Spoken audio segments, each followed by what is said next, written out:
अस्सलाम वालेकुम बच्चों। आज हम सेकंड ईयर इकोनॉमिक्स का अगला लेक्चर स्टार्ट करते हैं। बच्चों आज 29 जून सन 2020 तारीख़ है और बच्चों हम पहले चैप्टर का टॉपिक कौमी आमदनी का मुताला क्यों ज़रूरी है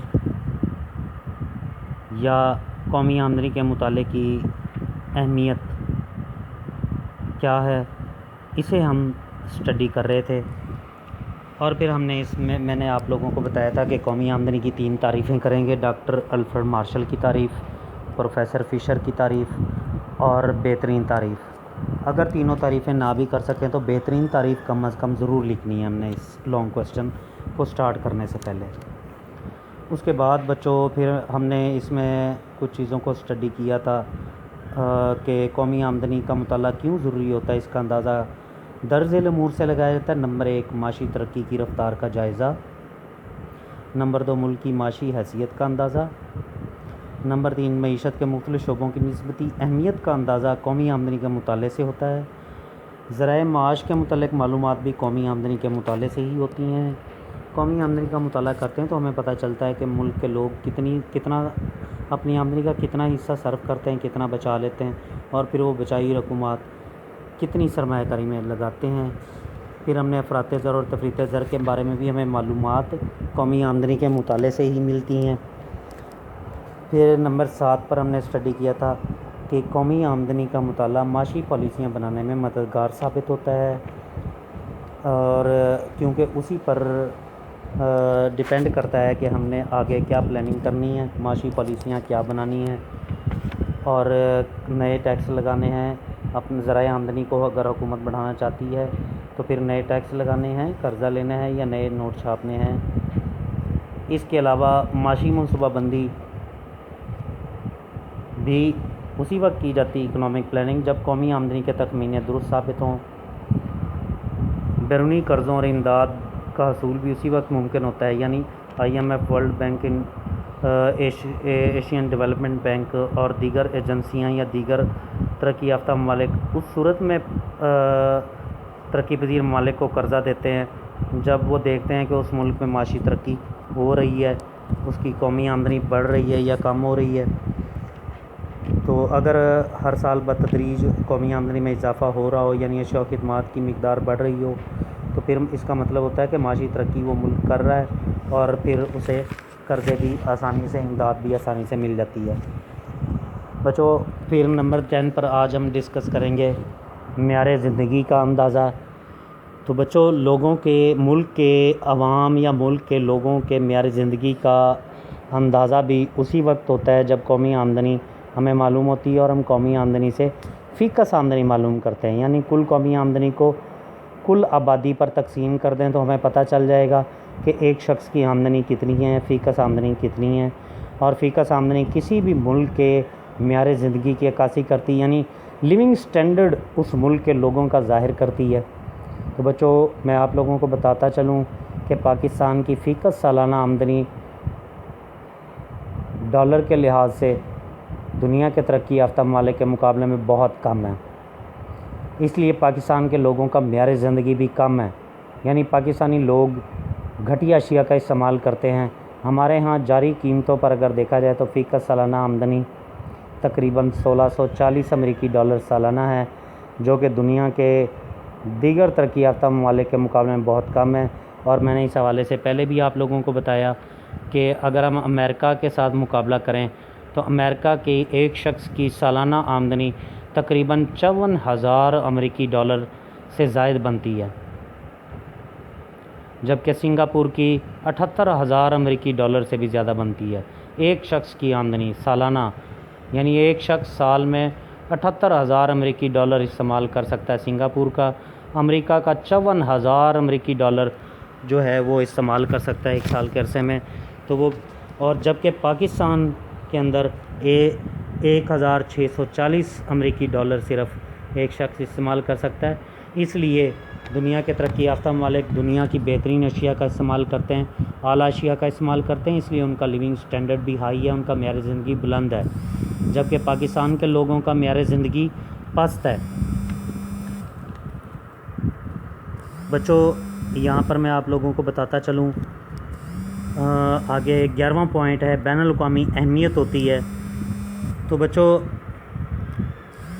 मुख्तलिफ़ ममालिक की कौमी आमदनी के मुताले की ज़रूरत अब बैनुल अक़वामी सतह पर महसूस की जाती है। बहुत से बैनुल अक़वामी इदारों की रुकनियत हासिल करनी हो तो फिर वो उसी सूरत में मिलती है जब उस मुल्क की कौमी आमदनी बढ़ रही हो, आबादी की शरह जो है बढ़ने की रफ़्तार वो कम हो, और तिजारत की मिकदार कितनी है उस मुल्क की, उसके पेश नज़र इख्तियार की जा सकती है। मसलन बैनुल अक़वामी ज़र्री फ़ंड IMF और इमदाद कर्ज़ा देने वाले इदारे और ममालिक भी तरक्की पजीर ममालिक की कौमी आमदनी में इजाफ़े की रफ़्तार की रोशनी में ही इनको दी जाने वाली इमदाद का फ़ैसला करते हैं।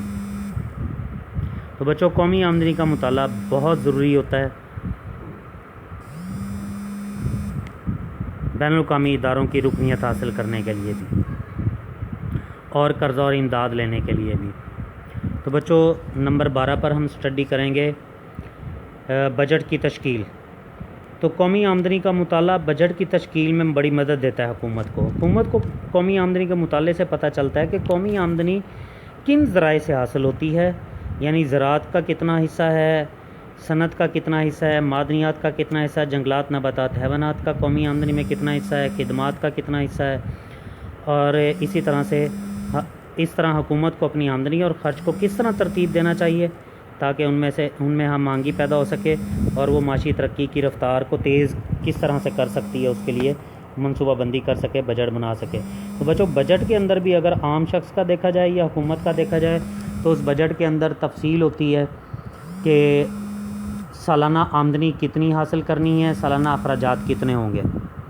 तो बच्चों फ़र्क सिर्फ इतना होता है कि एक आम शख्स जब बजट बनाता है तो वो देखता है कि उसे महीने की कितनी इनकम मिलेगी और वो महीने का बजट बनाता है कितनी आमदनी होती है और फिर उसके मुताबिक वो अपने अखराजात को आमदनी के अंदर रहते हुए तरतीब देता है।